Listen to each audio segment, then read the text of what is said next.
അതായിരുന്നു ആദ്യത്തെ പ്രചോദനം. ഈ ബിനാലേക്കുള്ള സെലക്ഷൻ എങ്ങനെയായിരുന്നു? അവിടെയാണ് ഒരു കലാകാരന്റെ ഒരു പൂർണ്ണത എന്ന് പറയുന്നത്. അതാണ് ശരിക്കും മോഡേൺ ആയിട്ട്. മറൈൻ ഡ്രൈവിന്റെ അവിടെയും മഹാരാജന്റെ അവിടെയൊക്കെ പോയിരുന്നു വരയ്ക്കായിരുന്നു. പിന്നെ നമ്മൾ 2 കൈ വെച്ച് വരയ്ക്കാൻ തുടങ്ങി. അപ്പൊ അതെനിക്ക് ഭയങ്കര ഒരു ഇൻസ്പിറേഷൻ ആയിരുന്നു. അതുകൊണ്ട് എന്റെ വർക്കുകളുടെ ഒക്കെ ഒരു പ്രത്യേകത, ഒരു മനുഷ്യനെ കാണുമ്പോൾ അതിന്റെ ബാഹ്യരൂപ അല്ല എന്റെ വർക്കിൽ വന്നത്.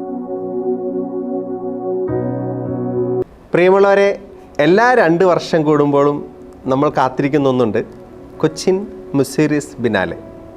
ഈ ഡിസംബർ 12-ാം തീയതി ഇതാ ബിനാലെ എത്തിയിരിക്കുകയാണ്, മാർച്ച് 31 വരെ. അത്ര എളുപ്പമല്ല അതിലേക്കൊരു എൻട്രി കിട്ടുകയാണ്. ഇന്ത്യയിൽ നിന്ന് പ്രത്യേകമായി തിരഞ്ഞെടുക്കപ്പെട്ട 10 കലാകാരന്മാരിൽ ഒരാളാണ് എൻ്റെ മുമ്പിലിരിക്കുന്ന സിസ്റ്റർ റോസ്വിൻ CMC. വളരെ അഭിമാനത്തോടുകൂടെ ഞാൻ നിങ്ങൾക്ക് പരിചയപ്പെടുത്തുകയാണ്. സിസ്റ്ററിൻ്റെ വർക്കുകളാണ്, ഇതൊന്നുമല്ല കേട്ടോ, ഇതിൻ്റെ അപ്പുറമുള്ള വർക്കുകളൊക്കെ ഒത്തിരിയുണ്ട്. അതെല്ലാം ബിനാലയ്ക്കായിട്ട് കൊച്ചിയിലേക്ക് കൊണ്ടുപോയിരിക്കുകയാണ്. ഒത്തിരി സ്നേഹത്തോടെ സിസ്റ്ററെ സ്വാഗതം. സിസ്റ്ററെ, ഈശോ മിശിഹായ്ക്ക് സ്തുതിയായിരിക്കട്ടെ. എപ്പോഴെപ്പോഴും സ്തുതിയായിരിക്കട്ടെ. സിസ്റ്ററെ, ശരിക്കും അഭിമാനമുണ്ട് സിസ്റ്ററെ. സിസ്റ്റർ സിസ്റ്റർ ഒന്ന് പരിചയപ്പെടുത്താവോ? എൻ്റെ പേര് സിസ്റ്റർ റോസ്വിൻ CMC, അങ്കമാലി പ്രൊവിൻസിലെ അംഗമാണ്. ഞാൻ ജനിച്ചത് വല്ലത്താണ്, അമ്മ ത്രേസ്യയുടെ നാട്ടിലാണ്. പിന്നെ അപ്പച്ചൻ, എൻ്റെ വീട്ടിൽ അപ്പച്ചൻ, അമ്മച്ചി, പിന്നെ ഞങ്ങൾ 3 പേരാണ്. ഞങ്ങളെ ഇരട്ടകളാണ്.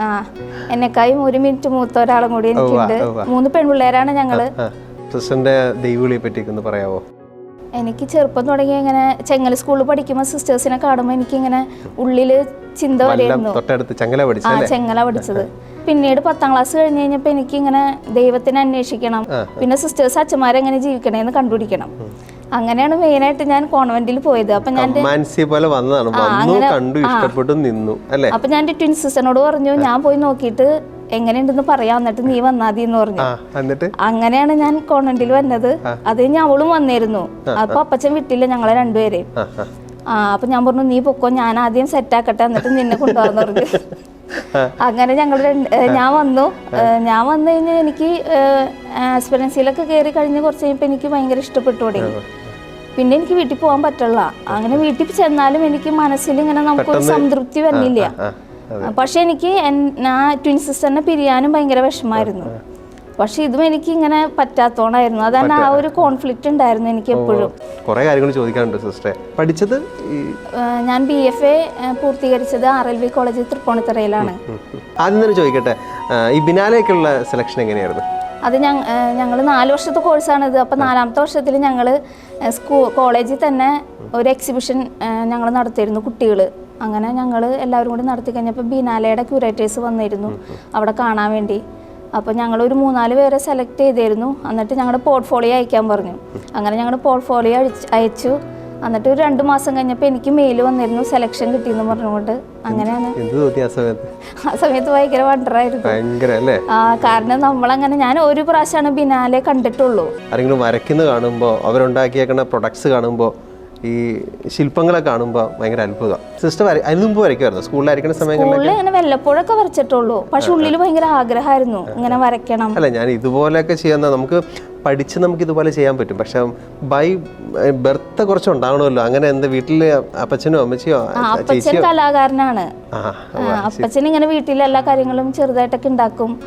അപ്പച്ചൻ ഇങ്ങനെ ഉപജീവനം നടത്താൻ വേണ്ടിയും പിന്നെ അല്ലാതെയൊക്കെ ഇപ്പൊ ഞാൻ എൻ്റെ വീടിന്റെ ഡിസൈനൊക്കെ ചെയ്തേക്കുന്നത് അപ്പച്ചൻ തന്നെയാണ്. അപ്പൊ അങ്ങനെയൊക്കെ ചെയ്യുമ്പോ കണ്ടിട്ടുണ്ട്. മഠത്തിൽ വരുന്നതിന് മുമ്പ് തന്നെ അങ്ങനെ ശില്പങ്ങൾ ഉണ്ടാക്കിയിട്ടുണ്ടോ? ഇല്ല, ശില്പമൊന്നും ഉണ്ടാക്കിയിട്ടില്ല. വരയ്ക്കുമായിരുന്നു. ശരിക്കും പറഞ്ഞ ഫുൾ ക്രെഡിറ്റ് CMC നമ്മുടെ, എനിക്ക് തോന്നുന്നത് നമ്മുടെ ഒപ്പം സഭയ്ക്ക് തന്നെ കൊടുക്കണം അല്ലേ? കാരണം അത് നമ്മിലൊരു കഴിവ് കണ്ടെത്തി അത് വളർത്തി വലുതാക്കുന്ന നമ്മുടെ മേലധികാരികൾ, അതുപോലെ നല്ലൊരു സപ്പോർട്ട് കിട്ടിയിരുന്നു സഭയിൽ. എനിക്ക് എല്ലാം എൻ്റെ എല്ലാ കാര്യത്തിനും, പ്രത്യേകിച്ച് പ്രോൺശാളമ്മയും എല്ലാവരും, ഞാനത് ആ ഒരു കരുതലും സ്നേഹവും ഞാനിവിടെ ഈ ഇന്ത്യയിൽ നമ്മളിപ്പോൾ എടുക്കുന്നതിന് തൊട്ട് മുമ്പ് ഞാൻ കണ്ടുകൊണ്ടിരിക്കുക. എനിക്ക് തോന്നുന്നത് ഒരു ആവേശം പോലെയാണ് നിങ്ങളുടെ, എനിക്ക് തോന്നുന്നത് സിസ്റ്ററിൻ്റെ ഈ ഒരു പ്രോഗ്രാം. എനിക്ക് തോന്നുന്നത് ബിനാലയുടെ സിസ്റ്ററിനെ കാണേക്കാളും സന്തോഷം അവരുടെ മുഖത്താണ് ഞാൻ കണ്ടേക്കണത്, അതിൽ സെലക്ട് ചെയ്യപ്പെട്ടേക്കണത്. അതിലും സന്തോഷം സിസ്റ്റർ. ഈ ഒരു അല്ലേ ഈ ശില്പ വർക്കിലേക്ക് വന്നത്, അതിനോടൊരു ടേസ്റ്റ് എങ്ങനെ വന്നൂടെ? അത് ഞാൻ പഠിക്കാൻ ഇങ്ങനെ RLV ചേർന്നതിന് ശേഷം ഫസ്റ്റ് ഇയർ ഞങ്ങൾ 40 പേരാണ് ഒരു ബാച്ച്. അപ്പോൾ ഞങ്ങൾ എല്ലാവരും കൂടിയും ഇങ്ങനെ എല്ലാം അപ്ലൈഡ് ആർട്ട്, സ്കൾപ്ചർ, പെയിന്റിങ്, അങ്ങനെ 3 വിഭാഗമാണ് ഉള്ളത്. ഞാൻ RLV ചേരുമ്പോൾ പെയിന്റിങ് പഠിക്കാൻ വേണ്ടിയാണ് പോയത്. അപ്പോൾ അങ്ങനെ ചെന്ന് ഫസ്റ്റ് ഇയർ പഠിച്ചു കഴിഞ്ഞപ്പോൾ ടീച്ചേഴ്സൊക്കെ എൻ്റെ അടുത്ത് പറഞ്ഞു, സിസ്റ്ററിന് പെയിന്റിങ് നല്ലതാ, സ്കൾപ്ചറും നല്ലതാന്ന് പറഞ്ഞു. അപ്പോൾ അതുണ്ടാക്കിയായിരുന്നല്ലേ സൈഡായിട്ട് ഉണ്ടാക്കുന്ന? അതായത് നമ്മൾ 3 വിഷയവും പഠിക്കായിരുന്നു. അപ്പൊ നമുക്ക് ഏതാണ് അഭിരുചി എന്ന് വെച്ചാൽ അതിലേക്ക് നമുക്ക് മാറാം. പിന്നെ നമ്മൾ ഏതെങ്കിലും ഒരെണ്ണം സ്പെഷ്യലായിട്ട് എടുത്ത് പഠിക്കണം. പിന്നെ ഞാൻ ആദ്യമായിട്ട് അവിടെ RLV ചെന്ന് ഇന്റർവ്യൂവിന്റെ സമയത്ത് എൻ്റെ സ്കൾപ്ചർ ഡിപ്പാർട്ട്മെന്റിലെ HOD സാറാനു BS സാർ എൻ്റെ അടുത്ത് പറഞ്ഞു, എല്ലാ സിസ്റ്റേഴ്സ് അച്ഛന്മാരും പെയിന്റിങ് എടുക്കാറ്, അപ്പോൾ സിസ്റ്റർ ഒന്ന് മാറി ചിന്തിക്കാൻ പറഞ്ഞു. അതായിരുന്നു ആദ്യത്തെ പ്രചോദനം. അങ്ങനെയാണ് ഞാൻ സ്കൾപ്ചറിലേക്ക് മാറിയത്. അപ്പോൾ എനിക്ക് അവിടെ വ്യത്യസ്തമായിട്ട് തോന്നിയത്, നമ്മൾ പെയിന്റിങ് എടുക്കുമ്പോൾ എപ്പോഴും 2D ആണ്, നമ്മൾ ഈ ഫ്രണ്ട് വ്യൂവും സൈഡ് വ്യൂ ഒക്കെ ഉള്ളൂ. അപ്പൊ സ്കൾപ്ചർ എന്ന് പറയുമ്പോൾ 3D ആണ്, ഫുൾ വ്യൂ ആണ് അല്ലേ? ഫുൾ വ്യൂ ആണ്. അപ്പൊ അത് കുറച്ചുകൂടി നമുക്ക് ഡെപ്തിൽ പഠിക്കാൻ പറ്റും. കുറെ വർക്കുകൾ ഇവിടെ ഇരിപ്പുണ്ട്, സിസ്റ്ററിന്റെ ഒത്തിരി വർക്കുകൾ ഇരിപ്പുണ്ട്. ഒരുതപ്പെട്ട നല്ല വർക്കുകളെല്ലാം തന്നെ ബിനാലേക്ക് കൊണ്ടുപോയി കഴിഞ്ഞു. പക്ഷെ ഞാനങ്ങ് നോക്കുമ്പോൾ സിസ്റ്ററിന്റെ വർക്കുകൾ ആ ഒരു ഒറിജിനൽ മാറിയിട്ടുള്ള ഒരു ഇതാണല്ലോ, അതിനെന്താ പറയാ? അത് നമ്മൾ അബ്സ്ട്രാക്ട് അങ്ങനെയല്ലേ? അത് കുറച്ചും കൂടി അടുത്ത തലമാണ്. അതിന് ഒന്ന് പറയാം, ഒന്ന് ഡീറ്റെയിൽ ചെയ്യാവുന്നു.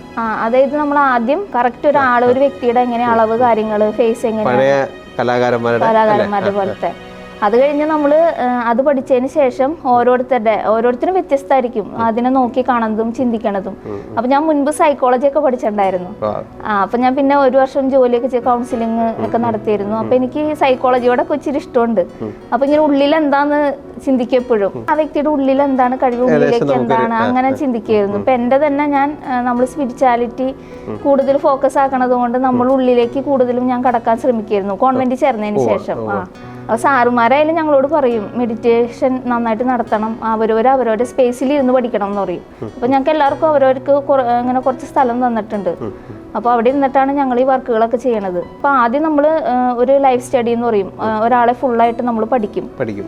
അപ്പൊ അത് പഠിച്ചതിന് ശേഷം നമ്മൾ പിന്നെ അപ്പോൾ ആളെ കാണുന്ന പോലെ അല്ല, ആളെ മൊത്തത്തിൽ പഠിക്കണം. മൊത്തത്തിൽ ഇമോഷൻസും എല്ലാം എല്ലാം നോക്കും. അപ്പൊ 3 ദിവസം ഒരാഴ്ചത്തെ വർക്കാണ് അത്. അതാണ് ശരിക്കും മോഡേൺ ആർട്ട്, അബ്സ്ട്രാക്ട് ഫോം എന്നൊക്കെ പറയല്ലേ? മോഡേൺ ആർട്ട് എന്ന് പറയുന്നതാണ്. അതിനുശേഷം ആദ്യത്തെ ദിവസം 3 ദിവസങ്ങളിൽ നമ്മൾ ഡ്രോയിങ് ആയിരിക്കും മെയിനായിട്ട് ചെയ്യണേ. അപ്പൊ ഡ്രോയിങ് ഒക്കെ ചെയ്ത് കഴിഞ്ഞ ശേഷം അത് നമ്മുടെ തലയിലായിണ്ടാവും 3 ദിവസം കൊണ്ട്. അത് കഴിഞ്ഞ് നമ്മൾ ക്ലേ വർക്ക് അല്ലെങ്കിൽ നമ്മൾ എന്ത് മെറ്റീരിയലാണ് ഉപയോഗിക്കണേ അതിലേക്ക് നമ്മൾ ചെയ്തെടുക്കും. ഇതൊരു മോഡൽ ഉണ്ടാവും അല്ലേ? ഇതൊരു ഏജ്ഡ് ആയിട്ടുള്ള അല്ലേ? ഒന്ന് പറയാമോ അത്? ഇത് ഞങ്ങളുടെ കോളേജില് ചെല്ലമ്മ എന്ന് പറഞ്ഞൊരു ചേച്ചി വരെയായിരുന്നു. ചേച്ചിയുടെ ഞങ്ങളുടെ മോഡല്. അപ്പൊ ചേച്ചീനെ ഞങ്ങളിങ്ങനെ എല്ലാവരും കൂടി പോർട്രേറ്റ് എന്ന് പറയും, ഹാഫ് സൈസിലുള്ളതിന് അങ്ങനെ ചെയ്ത വർക്കാണ്, ക്ലാസ് വർക്കാണ് എന്റെ. ആളവിടെ ഇരിക്കും. അപ്പൊ നമ്മള് ചുറ്റും ഇരുന്ന് നമ്മൾ പഠിക്കും ചെയ്യാനും ഡ്രോയിങ് ചെയ്യാനൊക്കെ. അങ്ങനെ ഇത് പക്ഷെ ഇതിന്റെ കൂടുതലും ഇതിന്റെ സ്കൾപ്റ്റണൊന്നും അത്ര അങ്ങനെ അവിടെ ആയിട്ടില്ല എന്റെ. അപ്പൊ എനിക്ക് അത്ര അങ്ങോട്ട് കിട്ടണ്ടായിരുന്നില്ല. പക്ഷെ ആളുടെ ഇമോഷനും ആളുടെ ഒരു ക്യാരക്ടറിന്റെ ഒരു സാധനമൊക്കെ ഇതിൽ വന്നിട്ടുണ്ട്. ഇതുമായിട്ട് ഇത് ബന്ധമുണ്ടല്ലേ? ഇതായിട്ട് ഇത് ബന്ധമുണ്ട്. അതിനുശേഷം ഞാൻ ഒന്നും കൂടി ആളെ തന്നെ ഫ്രീ കിട്ടുമ്പോഴൊക്കെ ആള് ഇവിടെ കോളേജിൽ ഉണ്ടാവും. അപ്പൊ ആളെപ്പോഴും ഇങ്ങനെ സംസാരിച്ചുകൊണ്ടിരിക്കും. അപ്പൊ ഞാൻ ആളുടെ അടുത്ത് പോയിരുന്ന ആളെ വരയ്ക്കും, അതിന്റെ ഒപ്പം തന്നെ ആളോട് സംസാരിക്കുകയും ചെയ്യും. അപ്പൊ ആളുടെ ജീവിതത്തിൽ ആൾ ഒറ്റയ്ക്കാണ് താമസിക്കണേ, ഹസ്ബൻഡ് മരിച്ചു. അപ്പൊ ആളുടെ ജീവിതത്തിനെ കുറിച്ച് പറയണതാണ് ഞാൻ ഇതിൽ ചെയ്തേക്കണത് ഈ വർക്കില്. ഈ ചെല്ലമ്മ ചേച്ചിന്റെ തന്നെ ഇമോഷൻസ് ആണ് ഇവിടെ കാണിച്ചേക്കണല്ലേ? അതൊന്ന് ഡീറ്റെയിൽ ആയിട്ട് പറയാം. അപ്പൊ ആളുടെ ആദ്യം ഞാൻ ഒരു മക്കറ്റ് നമ്മൾ ഉണ്ടാക്കും മെയിൻ വർക്ക് ചെയ്യണക്കായി മുൻപ്. മക്കറ്റ് എന്ന് പറഞ്ഞാല് അതിന്റെ ചെറിയൊരു രൂപം, ആ രൂപമാണ് അത്. അപ്പൊ അതിന്റെ ഞാൻ സാധാരണ ഒരു ഫോം എന്ന് പറയുന്നത് ഇങ്ങനെ നേരിട്ട് നമ്മളിങ്ങനെ നോക്കണതാ. അപ്പൊ ഞാനത് തല തിരിച്ചുണ്ടാക്കിയാണ്. അപ്പൊ നമ്മള് സാധാരണ സാറിങ്ങനെ പറയും സ്ട്രെച്ച് റിലീസം എന്ന് പറയും. അപ്പൊ ആ ഫോമിൽ നിന്ന് മാറണം, എന്നാലാണ് നമ്മൾ റിയൽ ആയിട്ടുള്ള ഒരു കലയിലേക്ക് പ്രവേശിക്കുള്ളൂ. അപ്പൊ അത് മാറ്റാൻ വേണ്ടിയാണ് ഞാൻ ഇത് തലതിരിച്ച് ചെയ്തത്. കാരണം എല്ലാവരും ഇങ്ങനെ നേരിട്ടാണ് ചെയ്യണത്. അപ്പൊ ഞാൻ അത് തലതിരിച്ച് ചെയ്ത് നോക്കി. അപ്പൊ എന്ത് മാറ്റാണ് വന്നെ, എന്റെ ഡ്രോയിങ്ങിൽ എന്ത് മാറ്റാണ് വന്നെ. അപ്പൊ ഞാൻ കാണുന്ന ഒരു പെർസ്പെക്റ്റീവ് ഒക്കെ മാറിയായിരുന്നു അത് ചെയ്തപ്പോ. അതിനുശേഷം ആളുടെ മെയിൻ ഫീച്ചേഴ്സ് ആളെപ്പോഴും സംസാരിക്കും. അതിന്റെ ഭാഗമായിട്ട് ഇങ്ങനെ വാ തുറന്നിരിക്കണ ഒരു സാധനമൊക്കെ ചെയ്തത്. ഈ കാണുന്നതൊക്കെ ഇതിന്റെ ഒരു ടെക്സ്ചർ. താഴേക്ക് പോകുമ്പോൾ താക്കോലുകളും കുറെ സിമ്പിൾസ് ഉണ്ടല്ലോ അല്ലേ? താക്കോല് ആളെപ്പോഴും വീട് പൂട്ടിയിട്ട വന്നെ. അപ്പൊ ആളുടെ മടിക്കുത്തില് താക്കോലുണ്ടാവും. അപ്പൊ ഇടയ്ക്കിടയ്ക്ക് നോക്കും താക്കോല്. അപ്പൊ അതൊരു പേടി പോലെയാണ് ആൾക്ക്. അപ്പൊ ആ ഒരു സാധനം ചിന്തകൾ എപ്പോഴും താക്കോല് കിടക്കുന്നതുകൊണ്ടാ താക്കോല് വീടല്ലേ. അപ്പൊ അങ്ങനെ ഒരു സിമ്പിൾ ചെയ്തിട്ടാണ് അതിന് ചെയ്തേക്കണേ. പിന്നെ ഒരു മൊത്തത്തില് ആൾക്കൊരു ഭയം എന്നുള്ളൊരു കാര്യമൊക്കെ ഉണ്ട്. അപ്പൊ അതിന്റെ ഒരു ഇതൊക്കെ ആയിട്ടാണ് ശരിക്കും പറഞ്ഞ ഒരു റിയൽ ആർട്ടിസ്റ്റ് എന്നൊക്കെ പറഞ്ഞു കഴിഞ്ഞാൽ ഫിലോസഫിയും സൈക്കോളജിയും എല്ലാം തന്നെ പഠിക്കേണ്ടി വരും. വേറെ 1-2 ഞാനിങ്ങനെ വർക്കിൽ ഒബ്സർവ് ചെയ്ത കാര്യങ്ങളെ, പലരും ഏജ്ഡ് ആയിട്ടുള്ളവരെയാണ് സെലക്ട് ചെയ്യുന്നത് മോഡലായിട്ട് അല്ലേ? വേറെ ഒന്നൊരു സങ്കടഭാവമാണോ? ഇമോഷൻസ്, ഒരു പെയിൻ, എനിക്ക് എപ്പോഴും ഇങ്ങനെ ഒരു വേദനാജനകമായ ഒരു ഇതുണ്ട്. അത് ഞാൻ പറഞ്ഞു, ട്വിൻ സിസ്റ്ററിനെ പിരിയാനുള്ളൊരു വേദന ഉണ്ടായിരുന്നു എപ്പോഴും എൻ്റെ മനസ്സിൽ. അതുകൊണ്ട് എൻ്റെ എല്ലാ വർക്കിലും മെയിനായിട്ട് ഒരു പെയിൻ എന്നുള്ളൊരു ആശയമുണ്ട്. ആ ഡ്രോയിങ്ങിലൊക്കെ അത് മെയിനായിട്ട് കാണാം. ഞാനിപ്പോൾ ഇവിടെ ഏറ്റവും ഫ്രണ്ടിൽ വെച്ചിരിക്കുന്നത് സിസ്റ്റർ ഉണ്ടാക്കിയ രൂപം ഉണ്ടല്ലോ. സിസ്റ്റർ ഉണ്ടാക്കുന്നത് സിസ്റ്ററിന്റെ മനസ്സിലൊരു കോൺസെപ്റ്റ് ഉണ്ടാവില്ലോ, നന്നായിരിക്കുന്നു. പക്ഷെ അത് തന്നെ ഞാൻ ചിന്തിക്കണമെന്നില്ലല്ലോ, എനിക്ക് വേറെ ചിലതൊക്കെയാണ് തോന്നുന്നത്. എന്താണ് ആ ഒരു കാര്യത്തോട് സിസ്റ്ററിന്റെ ഒരു അഭിപ്രായം? ഇപ്പൊ നമ്മൾ പഠിക്കുമ്പോൾ എപ്പോഴും നമ്മുടെ പേഴ്സണൽ എക്സ്പീരിയൻസിൽ നിന്നാണ് വർക്ക് തുടങ്ങണേ. നമ്മുടെ ചൈൽഡ്ഹുഡ് മെമ്മറി അങ്ങനെയൊക്കെ എടുത്തിട്ടാണ് നമ്മൾ വർക്കിലേക്ക് തുടങ്ങണത്. അതിന് വീണ്ടും ആ വർക്ക് തന്നെ നമ്മൾ അതുമായി ബന്ധപ്പെട്ട കാര്യങ്ങൾ വായിക്കും, പുസ്തകങ്ങളും കാര്യങ്ങളൊക്കെ വായിക്കും. അതനുസരിച്ച് നമ്മുടെ ചിന്തകൾ മാറുന്നതനുസരിച്ച് ഈ വർക്കും മാറിക്കൊണ്ടിരിക്കും. അപ്പോൾ ഒരു 3 മാസമൊക്കെ എടുത്തു കഴിയുമ്പോൾ നമ്മളൊരു വർക്ക് കംപ്ലീറ്റ് ആവും. അത് വർക്കിൻ്റെ ഇതനുസരിച്ചിട്ടാണ്, വർക്കിൻ്റെ നമ്മൾ എടുക്കണ വലിപ്പവും അല്ലെങ്കിൽ ചിന്തിക്കുന്ന രീതിക്ക് അനുസരിച്ച്. എന്നിട്ട് അത് വർക്ക് ചെയ്തതിന് ശേഷം നമ്മൾ ആ വർക്കിനെ പൊതുസമൂഹത്തിലേക്ക് വെക്കുമ്പോൾ അത് സോഷ്യലായിട്ട് മാറാണ്. അവിടെയാണ് ഒരു കലാകാരൻ്റെ ഒരു പൂർണ്ണത എന്ന് പറയുന്നത്. അപ്പോൾ മറ്റു വ്യക്തികൾക്ക് അത് കാണുമ്പോൾ അത് എന്താണ് എന്ന് അവർക്ക് ഫീൽ ചെയ്ത് തുടങ്ങിക്കഴിഞ്ഞാൽ ഈ കലാകാരൻ വിജയിച്ചു. അത് നമ്മൾ തന്നെ ഫീൽ ചെയ്ത കാര്യങ്ങൾ ഫീൽ ചെയ്യണമെന്നുണ്ടോ? ഇല്ല, അങ്ങനെയൊന്നും ഇല്ല. കാരണം ഈ സ്കൂളിൽ പഠിപ്പിക്കുന്നുണ്ട് പോയട്രിയുടെ ഒക്കെ ഒരു ഡെഫിനേഷൻ ഇങ്ങനെയാണ്, വില്യം വേഴ്സ്വർത്തിൻ്റെ it's a spontaneous overflow powerful feelings of emotional heart എന്ന് പറഞ്ഞാൽ ഹൃദയത്തിൻ്റെ വികാരം ഇങ്ങനെ പിടിച്ചിരിക്കാൻ പറ്റാതെ എഴുതി പോകുന്നതാണ്. അതുപോലെ തന്നെ നമ്മൾ ചിലപ്പോൾ സിസ്റ്റർ ഒരു പക്ഷേ ഈ സ്ട്രക്ചറൊക്കെ ഉണ്ടാക്കിയതിൽ ദേഷ്യം ഉണ്ടാവും അല്ലേ, കലിപ്പുണ്ടാവും, വേദന ഉണ്ടാവും. പക്ഷെ അത് തന്നെ വായിക്കണമെന്നില്ല. ഞാൻ ഈ ഓരോ കവിതകളൊക്കെ പഠിപ്പിക്കുമ്പോൾ ദൈവമേ കവി അതായിരിക്കില്ല ഉദ്ദേശിച്ചേക്കണേ, പക്ഷെ അതിനേക്കാളും അപ്പുറം പോവും അല്ലേ മീനിങ്ങുകൾ. സിസ്റ്റർ അതാ അല്ലേ? അപ്പോൾ നമ്മളെ പഠിപ്പിക്കുമ്പോൾ സാറുമാർ തന്നെ പറയാറുണ്ട് ഒരു വർക്ക് എങ്ങനെയാണ് സോഷ്യലായിട്ട് മാറണേ. അപ്പം നമ്മളെ മാക്സിമം RLV കോളേജ് എന്ന് പറയുന്നത് നമുക്ക് ഭയങ്കര സ്വാതന്ത്ര്യം തരും. നമ്മുടേതായ നമ്മുടെ ഉള്ളിൽ നിന്ന് എന്താണോ പറയണത് അത് പൂർണ്ണമായിട്ട് ചെയ്യാനുള്ളൊരു സ്വാതന്ത്ര്യം അവിടെയുള്ള സാറുമാർ തരുമായിരുന്നു. RLVയിൽ എങ്ങനെയുണ്ട് നിങ്ങളുടെ ലൈഫ്? എന്നെ RLVയിലെ സാറുമാർ ഒത്തിരി സഹായിച്ചിട്ടുണ്ട്. അതെനിക്ക് മറക്കാൻ പറ്റാത്ത കാര്യങ്ങളാണ്. അതിൽ ഞാൻ സ്പെഷ്യലായിട്ട് സ്കൾപ്ചറാണ് പഠിച്ചത്. അപ്പോൾ അതിൽ HOD സാറ് അനു BS ആയിരുന്നു. പിന്നെ എൻ്റെ ക്ലാസ് ചാർജ് 4th ഇയറിൽ ബിബിൻ സാറായിരുന്നു. പിന്നെ പെയിൻറ്റിങ്ങിലെ HOD സാറ് ജിതിൻ സാറൊക്കെ എന്നെ നന്നായിട്ട് സപ്പോർട്ട് ചെയ്തിട്ടുണ്ട്. ഓരോ കാര്യത്തിനും വരയ്ക്കേണ്ട രീതിയും ചെയ്യേണ്ട ഇതൊക്കെ പറഞ്ഞു തന്നിട്ടുണ്ട്. പിന്നെ എനിക്ക് ബിനാലയ്ക്ക് വേണ്ടി ഈ വർക്കുകളൊക്കെ ടെറാക്കോട്ടയാക്കാൻ വേണ്ടി പഠിപ്പിച്ച എല്ലാവരും തന്നെ വന്നല്ലേ? അവരൊരു 3 പേരുണ്ടായിരുന്നു. അവർ വന്നാണ് എനിക്ക് വർക്കൊക്കെ ടെറാക്കോട്ടയാക്കി ചുട്ടൊക്കെ തന്നത്. കാലത്തോടി വൈകുന്നേരം വരെ സാറുമാർ ഒത്തിരി കുഴിയൊക്കെ ഉണ്ടാക്കി അത് ഒരു ട്രഡീഷണൽ രീതിയിലാണ് ഞങ്ങൾ അത് ചുട്ടെടുത്തത്. അങ്ങനത്തെ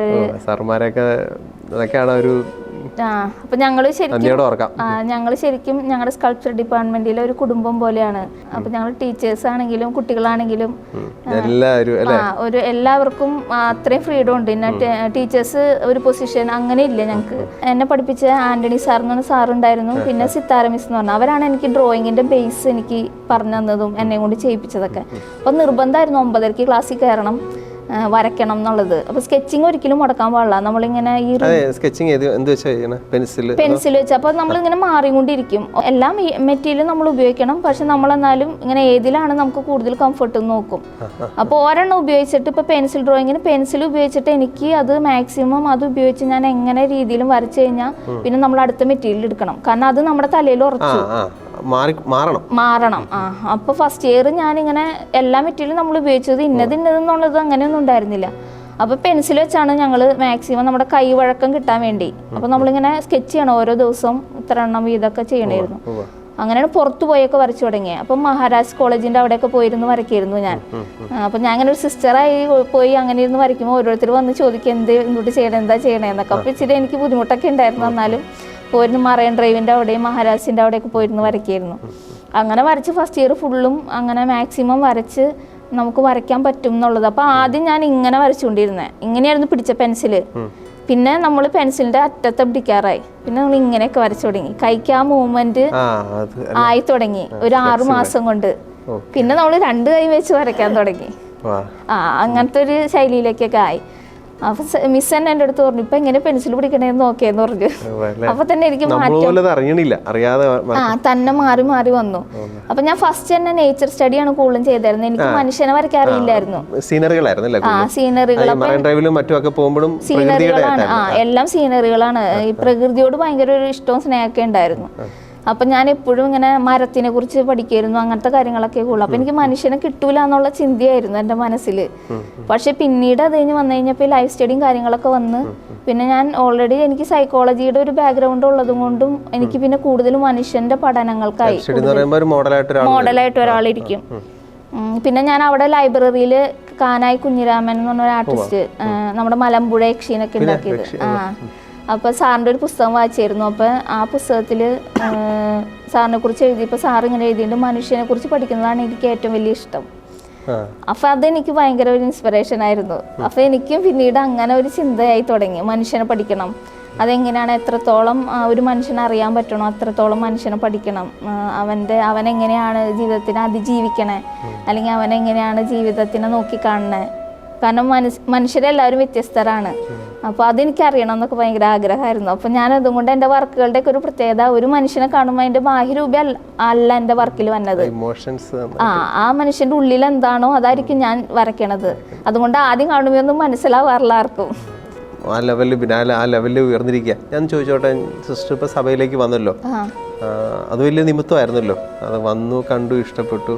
എനിക്ക് തോന്നുന്നു ആ കഴിവും ഇവിടുന്ന് തിരിച്ചറിഞ്ഞല്ലേ, സഭയിൽ നിന്നുള്ള സപ്പോർട്ടൊക്കെ?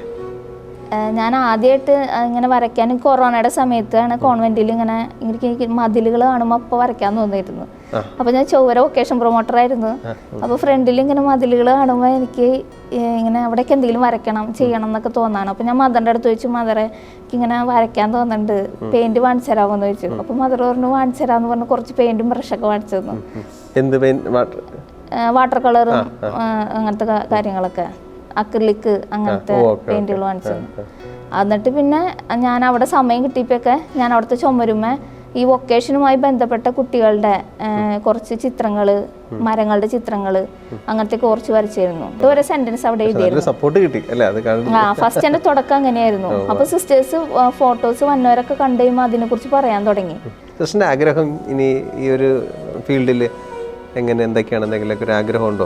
എനിക്കിപ്പോൾ ഇനി കൂടുതലായിട്ട് ഇങ്ങനെ ബൈബിള് പഠിച്ചിട്ട് കൂടുതലും അതിലേക്ക് എങ്ങനെയാണ് ഒരു പുതിയ രീതിയിൽ ഒരു ക്യാരക്ടറിനെ ഫോം ചെയ്യുന്നത്, അല്ലെങ്കിൽ അതെങ്ങനെയാണ് ഒരു സ്കൾപ്ചർ രീതിയിലേക്ക് ഫോം ചെയ്യുന്നത്, അങ്ങനെയൊക്കെ ഞാൻ ചിന്തിച്ചായിരുന്നു. ഈ RLV പോയി പഠിച്ചതിന് ശേഷം അവസാനത്തെ വർക്കുകളൊക്കെ എൻ്റെ ഒരു വീഡിയോമായി ബന്ധപ്പെട്ടൊക്കെ ആയിരുന്നു. ആ സമയത്ത് എനിക്കിങ്ങനെ തോന്നി ഇതാണ് ഒരു ഫിലിം ചെയ്യണം. ഫിലിമിൻ്റെ ഒരു കഥയൊക്കെ എഴുതി, കഥ എൻ്റെ മനസ്സിലപ്പോൾ ഞാൻ 1-2 പേരോടൊക്കെ പറഞ്ഞപ്പോൾ അവർ നല്ലതാണ്, നല്ല തീമാണെന്നൊക്കെ പറഞ്ഞിരുന്നു. അപ്പോൾ അത് സംവിധാനം ചെയ്യണം എന്നൊക്കെ എനിക്ക് ആഗ്രഹമുണ്ട്. അതിനുവേണ്ട വരട്ടെ, അതിനുവേണ്ടി ഒരുങ്ങുക, തമ്പുരാനെ തുണയ്ക്കട്ടെ. അതിനൊക്കെ ഒരു നിമിത്തം അല്ലേ, ഒരു ദൈവ കൃപ തന്നെ ഉണ്ടാകട്ടെ. നമുക്കറിയാമല്ലോ, ബിനാലെ 2 വർഷം കൂടുമ്പോൾ മാത്രം വരുന്ന കൊച്ചി മുസീരീസ് ബിനാലെ, അത് തിരഞ്ഞെടുക്കപ്പെട്ട ഇൻ്റർനാഷണൽ ആയിട്ടുള്ള സമകാലികമായിട്ടുള്ള കോണ്ടംപററി ആയിട്ടുള്ള പെയിൻറ്റിങ്സും ആർട്ട് വർക്കുകളൊക്കെ വരുന്ന സ്ഥലമാണ്. പക്ഷെ അത് അവിടേക്ക് എലക്ട് ചെയ്യപ്പെടുന്ന ഇന്ത്യക്കാരിൽ 10 പേരിൽ ഒരാൾ അഭിമാനമുണ്ട്. എക്കാലത്തെ പോലെയല്ല, എല്ലാ വർഷത്തെയും പോലെയല്ല, ഈ പ്രാവശ്യം നമുക്ക് എല്ലാവർക്കും പോകണം. പ്രിയപ്പെട്ട റോസൻ സിസ്റ്റർ, ദൈവാനുഗ്രഹങ്ങളും പ്രാർത്ഥനകളും ഒക്കെ നേരിയാണ്, എല്ലാവിധ അഭിനന്ദനങ്ങളും നേരിയാണ് ഞങ്ങളെല്ലാവരുടെയും പേരിൽ. ദൈവം ഇനിയും അനുഗ്രഹിക്കട്ടെ. ഈശോ മിശിഹായ്ക്ക് സ്തുതിയായിരിക്കട്ടെ. Thank you father.